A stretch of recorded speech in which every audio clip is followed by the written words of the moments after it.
There's one thing I teach, and I want to remind you of it. It's really simple. Getting things is not going to make you happy. That's good news in a tough economy. It's a good reminder. It doesn't matter what you get. Doesn't matter whether it be money or opportunity. All those things might excite you for the moment.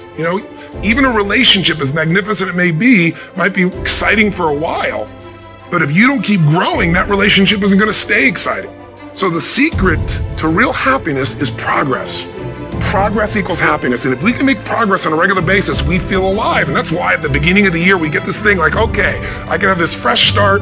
I could really do what my soul desires. I could expand. I could grow. I could improve. I could change.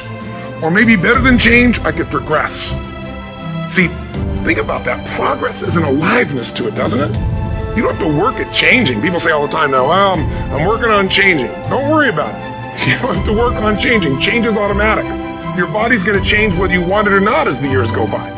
No matter how hard you work, there's going to be some changes going on there. The economy is going to change no matter what you want it to do. The weather is going to change. Relationships are going to change.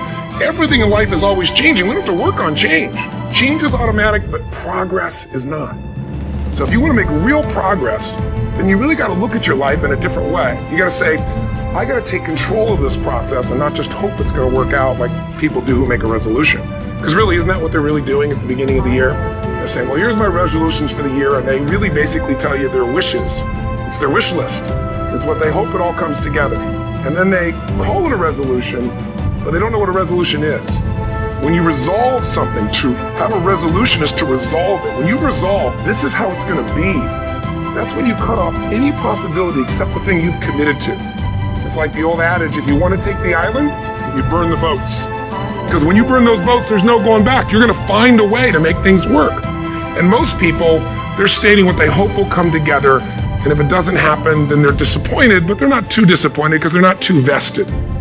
What does it take to successfully create a lasting change in your life? To not only have a New Year's resolution you follow through on, but really have a lasting change? Well, the first step for lasting change is very much like making a New Year's resolution. Fundamentally, it's the same. The first step is you got to have a vision. A vision for what it is you really, truly want. Not what you think you want or what you should have. I mean, what are most people's New Year's resolutions? I'm going to stop eating sugar. I'm going to stop smoking. I'm going to lose 10 pounds. The problem with that is it's not very inspiring for most people. It's not telling you what you're going to get. It's only what you're not going to do. And it's kind of hard to have you move forward with that. A vision is about what you're here to create. A vision that really works is one that excites you.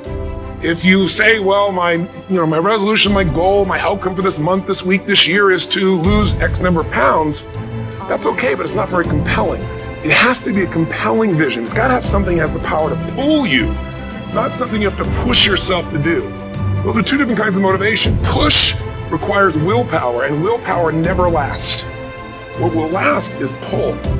Having something so exciting, so attractive, something you desire so much that you have a hard time going to sleep at night. You get so up early in the morning to rock it and take it to the next level. That's what you're looking to create. That isn't easy to get.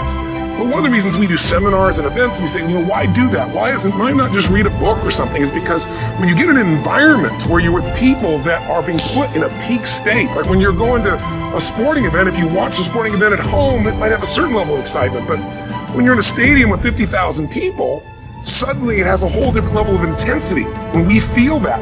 And the bottom line of our follow-through comes down to our emotional intensity.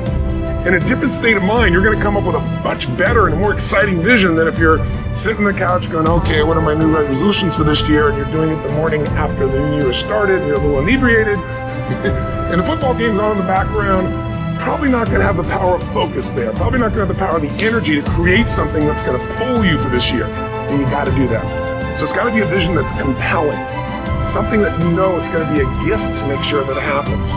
And also, along with that compelling vision, you got to have strong enough reasons that you're going to follow through when the going gets tough.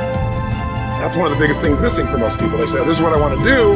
It's not very exciting. It's not very compelling. But most importantly, they don't have strong enough reasons to push themselves through what's going to be necessary to get that dream, to get that goal.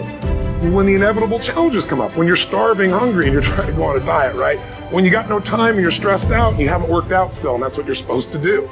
When the economy gets tight and what you thought you're going to do doesn't work, and so you give up on the goal instead of finding another way to get there. You don't let the fear take you over if you've got strong enough reasons.